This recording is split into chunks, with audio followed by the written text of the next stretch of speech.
Hallelujah, praise the Lord.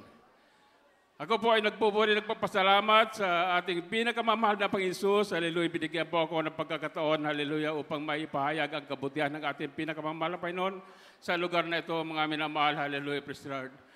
Una po, pasalamatan ko, hallelujah, katatapos ko lang po, hallelujah, nagdaos ng aking karawan, 70 years old na po ako, mga minamahal. Hallelujah, last September 10 lang po, minamahal, taglay kong kalakasan. Para lamang po ako, ang naramdaman ko para lang ako, 50 years old pa lang po, mga minamahal. Hallelujah. Tunay na binigyan po ako ng kalakasan ng ating pinakamamahal na Panginoon Jesus. Hallelujah, praise God. Tunay na napakadakila ang ating dakilang Diyos. Hallelujah, purihin ka, mahal Panginoon. Hallelujah, una ko pasalamatan, mga minamahal.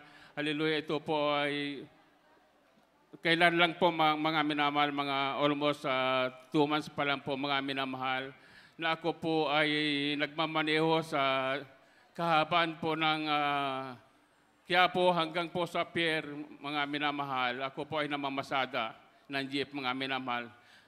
Pagdating ko po pagbaba ko po sa tulay ng Loton, mga minamahal ko, sa may post office, mga minamahal, naramdaman ko na yung aking unahang gulong, nagwiwigil na po ito, mga minamahal. Hindi ko po yan pinansin dahil ang alam ko lang baka medyo maluwag na yung aking kingpin. Subalit patuloy po ako tumakbo yan, mga minamahal, hanggang sa nakarating ako sa City Hall ng Maynila, mga minamahal.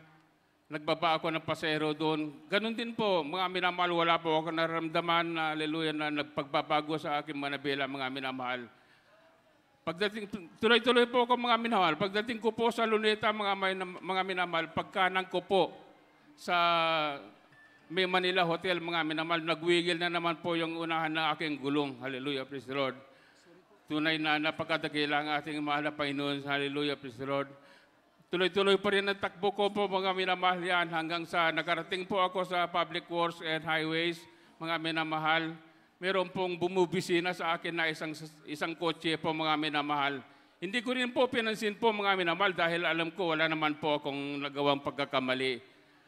Nung tinapatan niya po ako, mga minamahal, itinuturo niyo po yung baba ng aking sasakyan.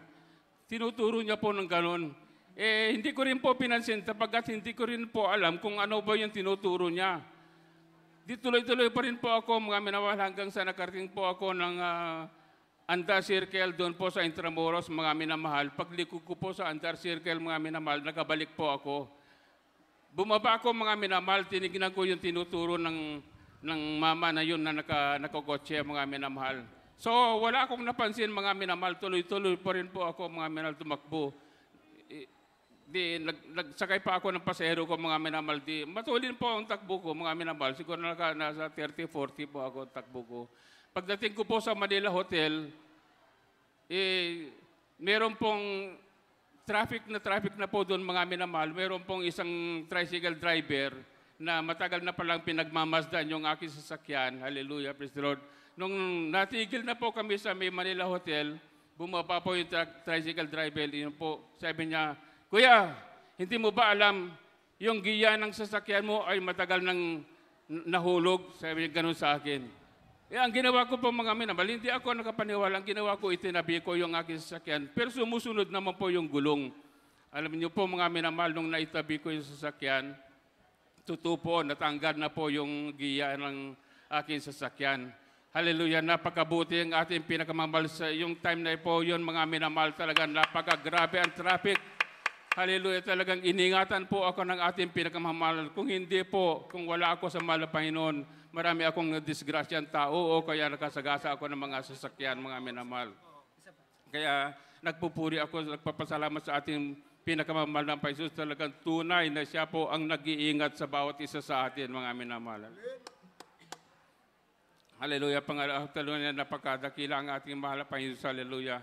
Pangalawa po, mga minamahal, ang patutuko, meron po ako, mga minamahal, diabetes na ito po ay mapuputol na ang aking paa, mga minamahal. Alam niyo po, pasintabi sa mga kumakain, alam niyo po, mga minamahal, ito po ay nagnanana na malapot, mga minamahal. Talaga pong bilang tao, natatakot din po ako na maputol ang aking paa. Hallelujah. Subalit, alam niyo po, Lalo po ako nagpakainit sa ating pinakamamahal pa Jesus. Lagi ko nililihans po ito mga minamahal. Alam niyo na yung aking pantalon na suot mga minamahal, hindi ko po maisot yun dahil talagang magana po mga minamahal.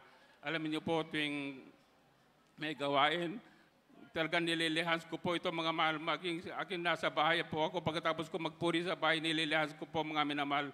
Alam niyo po sa himalang kaparaanan po ng mahal na Panginoon. Wala pa po isang buwan, naghilom na po yung sugat ng aking diabetes. Hindi na po naputol ang aking paa. Sapagkat kung naputol ang aking paa, naging inutil na po ako mga minamahal. Subalit gaano kadakila ang ating pinakamamahal pa Diyos. Tama po ang sabi niya mga minamahal, hindi maiksi ang kanyang kamay upang hindi po maabot ang ating panalangin mga minamahal. Totoo ang Diyos na pinaglilingkuran natin mga minamahal. Hallelujah, tunay na dakila ang ating pinakamamahal na Jesus. Alam niyo po mga minamahal, isa pa pong patutuo ko mga minamahal, nasagasaan po yung talampakan ko ng sasakyan mga minamahal. Ito po ay gumagawa po ako ng sasakyan sa tabi po ng kalsada. Meron po dumaan na kotse mga minamahal sapagkat yung time noon nakaluhod ako sa harap ng aking sasakyan dahil sa may harap ng aking sasakyan ako gumagawa mga minamahal. Alam niyo po yung dumaan na kotse mga minamahal, sinagasaan niya po yung dalawang talampakan na aking paa. Iniwan, tinakbuhan niya po ako mga minamahal. Lumpo ako talaga yung time na yun mga minamahal. Subalit, meron po nahabag sa akin yung mga construction worker. Hinabol po nila yung nakasagasa sa akin mga minamahal.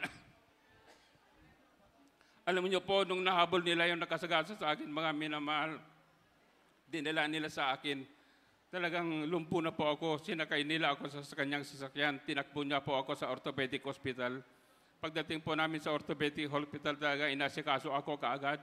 Alam niyo po, pagkatapos po ng examen ng doktor, mga minamahal, in-x-ray po, ang sabi po ng doktor sa akin, sabi niya, mahigit na 6 na buwan bago ka makalakad. Sabi niya gano'n sa akin. Sabi ko, Dok, ang aking pinaglilingkuran na Diyos ay buhay. 6 na araw, pagagalingin na ako. Sabi ko sa kanya. Sabi niya, inumin mo rin itong gamot dahil makakatulong sa iyo ito. Sabi niya, Dok, hindi po. Sabi ko gano'n. Tapos, totoo po ang Diyos. Hindi po ako binigo. Pagdating ng ika-6 na araw po mga minamahal, talagang pinatanggal ko na po yung semento ng aking paa. Pinalakad na po ako ng ating pinakamamahal pa Diyos. Nawala na po yung mga sakit, mga minamahal. Gaano katotoo ang ating mahal na Panginoon. Hallelujah. Tunay na ipinakita lamang na siya ang totoong Diyos. Hallelujah, na magkapangyarihan sa lahat. Siya ang totoong Diyos. Hallelujah, nagpapagaling ng lahat ng uri ng mga karamdaman, mga minamahal. Kaya wala po tayong kalugihan sa paglilingkod sa ating pinakamamahal na Panginoon Jesus. Hallelujah. Isa pa po mga minamahal, nagkaroon po ako ng pneumonia, mga minamahal. Ito po ay talagang, ang sakit kong pneumonia, mga minamahal, talagang nanlumo po ako sabagat ito po ay talagang grabe po, pinayat ko ang aking katawan. Yung katawan ko, mga minamahal, talagang payat na po, mga minamahal. Talagang pati ako, talagang nawawalan ako ng pag-asa, mga minamahal. Subalit isang araw, mga minamahal, naisip ko na lumapit ako sa ating beloved Honorable Pastor na Bagpalihans. Yun, eksakto po, mga minamahal, na linggo, mga minamahal. Alam niyo po, yung time na yun, mga minamahal, sapagkat katatapos na lang po ng gawain ng Sunday, mga minamahal, na bagamat nahiya na po ako, mga minamahal, na lumapit sa ating beloved Pastor na Magpalihans. Alam niyo po, wala akong ibang inisip na kung hindi ako magpalihans sa ating beloved Pastor, baka po mamatay ako. Kaya naglakas ako loob na lumapit sa ating beloved Honorable Pastor. Alam niyo po mga minamahal, nung nilihans ako ng beloved Honorable Pastor, tapos po ako ng Santong Espiritu para lamang po nagdahilan po mga minamahal ang sakit na pneumonia. Alam niyo po, pag kinalunisan po mga minamahal, wala na ako, sumigla na po yung aking katawan. unti-unti na po binalik ng amal Panginoon ang aking malusog na aking pangangatawan. Kaya napakabuti ang ating dakilaw Diyos. Wala tayong maibabayad, mga minamahal. Hallelujah, sa kabutihan ng ating pinakamamahal po. Kaya pinupuri, pinasasalabatan ko ating pinakamamahal po. Hanggang dito na lang ang lahat ng kapurihan. Pasalamat ay natatangi lamang po sa ating pinakamamahal na Panginoon Jesus. Hallelujah, praise the Lord.